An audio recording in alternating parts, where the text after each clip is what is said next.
Bapak, Ibu, saudara-saudari, anak-anak, orang muda yang saya kasihi di dalam nama Tuhan kita Yesus Kristus. Pada umumnya di dalam masyarakat kita, golongan orang kecil, miskin, dan keadaan hidupnya rendah kurang diperhatikan, apalagi dihargai pada umumnya. Bartimeus adalah seorang dari golongan ini, pengemis yang miskin dan buta lagi. Maka ketika ia berseru kepada Yesus, dia ditegur dan dipaksa diam. Pertanyaan kita adalah, di mana kesalahan Bartimeus? Apakah orang sederhana seperti dia tidak boleh mendapat kesempatan untuk memperoleh anugerah, berkat, dan rahmat Tuhan, untuk memperoleh kesembuhan? Dan bukankah orang-orang yang mengikuti Yesus itu sebagai sesama manusia justru menolong orang buta dan miskin itu untuk bisa bertemu dengan Yesus dan disembuhkan? Bapak, Ibu, saudara-saudari, betapa gembira dan bahagia si Bartimeus seandainya itulah yang dilakukan oleh orang-orang di sekitarnya terhadap dirinya. Dan saya yakin juga begitu gembira hati Yesus ketika dia melihat orang-orang membantu Bartimeus untuk bisa mendengarkan doa-doanya untuk disembuhkan. Dan itulah yang terjadi. Yesus di tengah kerumunan orang banyak tetap peka terhadap jeritan setiap orang yang sungguh-sungguh dengan penuh iman dan kepercayaan, penuh harapan, penuh penyerahan diri, dan penuh cinta kepada Tuhan, memohon sesuatu kepadanya. Dan Tuhan Yesus mendengarkan itu. Lalu Yesus berkata kepada murid-muridnya, orang-orang di sekeliling dia, panggillah dia. Dan begitu berhadapan dengan Yesus, Yesus masih bertanya kepadanya, apa yang ingin aku lakukan bagimu?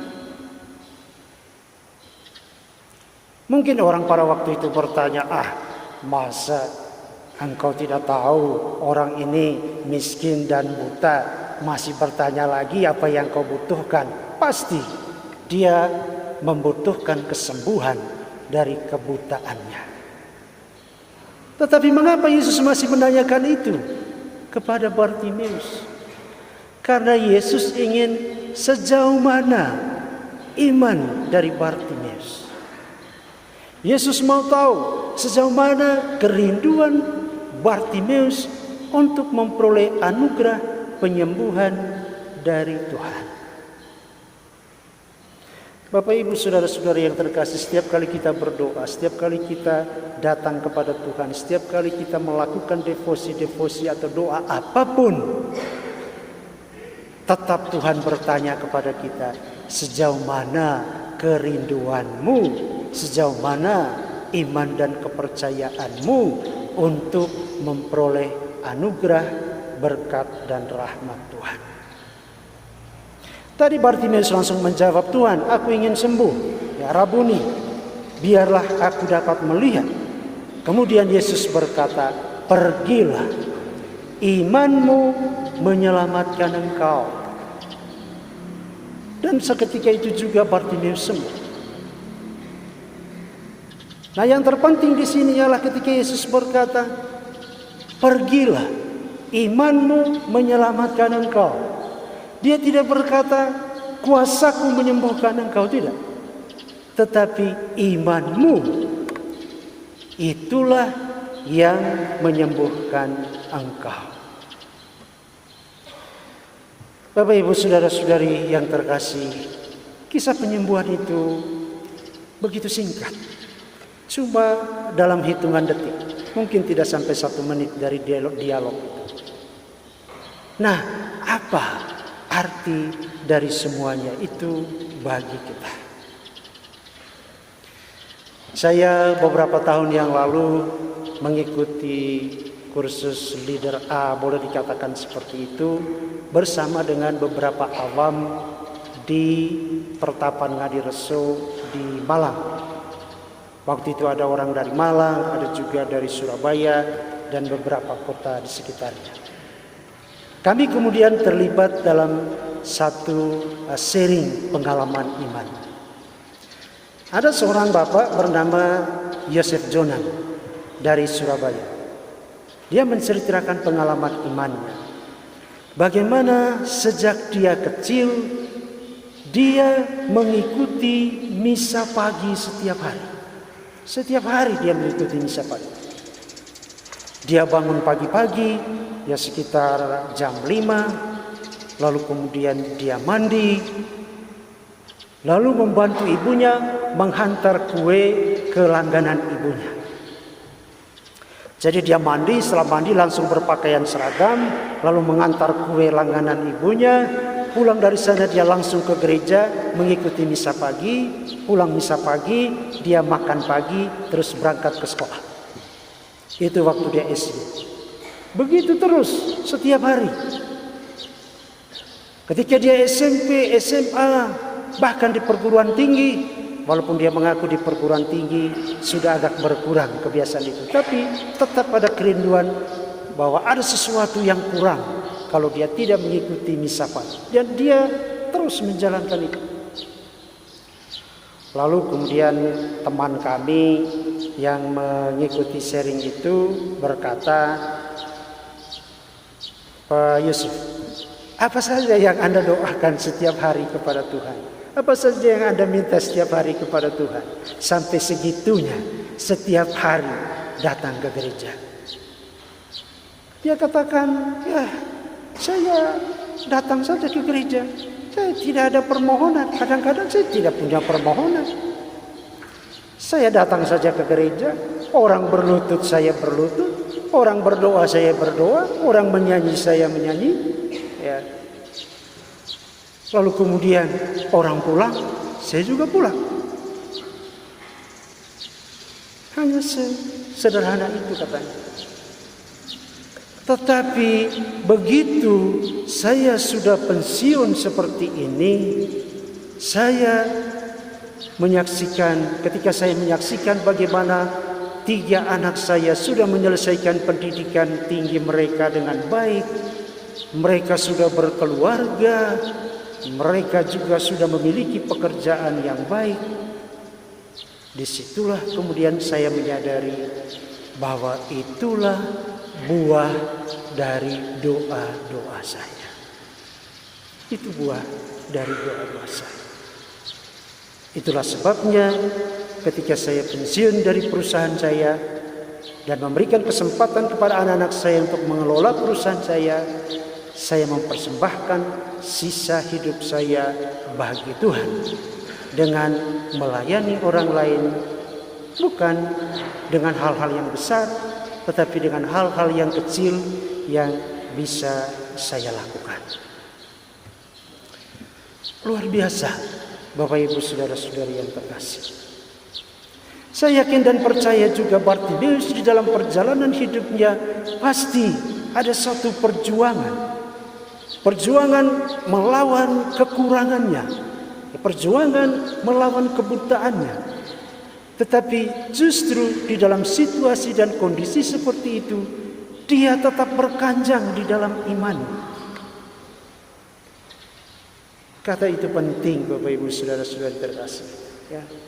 Berkanjang dalam iman, supaya kita dalam iman jangan seperti orang yang penasaran, mau cepat-cepat, ya. Apalagi dengan budaya instan sekarang, kita mau supaya semuanya serba cepat. Begitu juga kalau saya berdoa, saya minta supaya Tuhan kabulkan sekarang. Ya. Ada cerita di Manggarai yang terkenal dulu, ya saya tidak tahu apa itu, di Karang-Karang, ketika mengikuti satu misa arwah untuk anak kecil. Ada bapak yang berdoa, mungkin saking kesalnya dia berkata, Tuhan, Engkau yang memberi, Tuhan, Engkau yang mengambil, hati-hati katanya. Jadi dia mengancam Tuhan. Begitu juga terkadang kita ketika kita berdoa kepada Tuhan dan minta supaya doa-doa kita cepat dikabulkan oleh Tuhan, terkadang kita bersikap seperti itu, datang ke gereja lalu kemudian berdoa, bawa sekian panjang daftar permohonan disertai sedikit ancaman. Tuhan, Engkau harus mengabulkan doa-doa saya, kalau tidak saya akan meninggalkan gereja, saya tidak akan aktif lagi dalam kehidupan menggereja dan sebagainya. Nah, Bapak Ibu Saudara-saudari terkasih, dalam perjalanan rohani dan perjalanan iman kita perlu apa yang disebut berkanjang di dalam doa. Dan satu yang penting yang dimiliki oleh Bartimeus adalah dia memiliki apa yang kita sebut sebagai expectant faith, iman yang penuh harapan, dan ditambah lagi harapan yang dibarengi dengan cinta. Saya kira minggu lalu ketika saya berkhotbah, saya katakan ketika kita mengatakan kepada orang saya mencintai Anda, tidak ada unsur paksaan di sana. Ketika kita mengatakan saya mencintai Anda, tidak ada unsur pemaksaan diri. Bahkan di sana ada pengorbanan, ada melayani. Kalau cinta kita memang cinta yang tulus dan cinta yang sejati. Disitulah makna expectant faith, iman penuh pengharapan dan juga penyerahan diri. Terjadilah padaku apa yang Engkau kehendaki, Tuhan. Ya, bukan terjadilah kehendakku, tetapi terjadilah kehendak Tuhan di dalam kehidupan kita. Bapak Ibu Saudara-saudari yang saya kasihi, satu yang menarik juga di dalam Injil tadi, ya, ketika selesai penyembuhan itu, lalu Yesus berangkat ke Yerusalem. Itu dikisahkan di dalam Injil Markus seterusnya pasal 11 ayat 1 sampai 11. Dan kita yakin Bartimeus ikut juga ke sana. Dan kita tahu apa kepergian Yesus ke Yerusalem. Dia pergi untuk menderita. Dikatakan di dalam Injil itu. Bartimeus juga pergi ke Yerusalem bukan untuk merayakan pesta syukur dari penyembuhannya, tapi dia pergi ke sana untuk menderita bersama Yesus. Jadi coba kita bayangkan orang yang keluar dari penderitaan, lalu kemudian disembuhkan dari penderitaan, lalu pergi untuk melayani dalam penderitaan, dalam pengorbanan diri yang sangat besar. Saya kira sesuatu yang luar biasa. Bagi kita orang beriman, lebih suka kita mengikuti Yesus yang mengadakan mukjizat, yang memperbanyak roti, yang menyembuhkan penyakit, yang membangkitkan orang mati. Tapi agak sulit ketika kita mengikuti Yesus yang melayani, Yesus yang menderita untuk kebahagiaan dan keselamatan orang lain. Susah, ogah-ogahan. Tetapi justru pada hari ini Bapak Ibu Saudara-saudari yang terkasih, dalam perayaan Ekaristi kita mohon berkat Tuhan melalui Ekaristi yang kita terima, supaya roh cinta Tuhan itu tinggal di dalam hati kita. Supaya roh cinta Tuhan itu menyembuhkan kita dari segala sakit dan penyakit yang kita alami. Bahkan juga dari gangguan-gangguan mental, dari gangguan-gangguan pikiran atau apa saja yang menghalangi kita untuk mencintai sesama dan mencintai Tuhan dengan sepenuh hati. Kita berdoa dalam perayaan Ekaristi ini supaya Tuhan juga memberikan rohnya ke atas diri kita, supaya kita tidak hanya memikirkan diri kita sendiri. Santo Paulus berkata, apakah kita hanya mau menerima yang baik-baik saja dari Tuhan dan tidak mau juga menerima apa yang kurang baik yang kita hadapi, yang kita tahu bukan dari Tuhan, tetapi dari diri kita sendiri, dari orang-orang lain di sekitar kita, dari suatu sistem, dari suatu hal di sekitar kita yang mempengaruhi kehidupan kita. Tapi jika kita menerima itu, kita berusaha untuk menghadapi itu, kita berusaha dengan kekuatan Tuhan untuk memperbaiki situasi itu dengan sendiri, aktif di dalamnya, bekerja bersama dengan rahmat Tuhan. Bapak Ibu, saudara-saudari yang terkasih, tanpa kita sadari juga terkadang kita bertindak seperti orang-orang yang bermental untuk berusaha menghalangi Bartimeus berjumpa dengan Yesus. Itu juga menjadi permenungan kita. Kadang-kadang kita juga menghalangi orang lain untuk berjumpa dengan Tuhan dengan tingkah laku, tutur kata, dan perbuatan kita. Bukannya menolong orang yang sedang berada dalam kesusahan, malah cenderung untuk mempersalahkannya. Demikianlah selalu ada kebutaan fisik dan atau jasmani. Tapi ada pula kebutaan spiritual atau rohani. Yang kedua-duanya harus kita hilangkan. Kristianitas sejati tidak mengenal kebutaan apapun, baik fisik maupun rohani. Sadar akan aneka kebutaan yang terkadang terjadi dalam kehidupan kita, marilah kita secara jujur seperti Bartimeus mohon penyembuhan kepada Tuhan. Rabuni, semoga aku dapat melihat.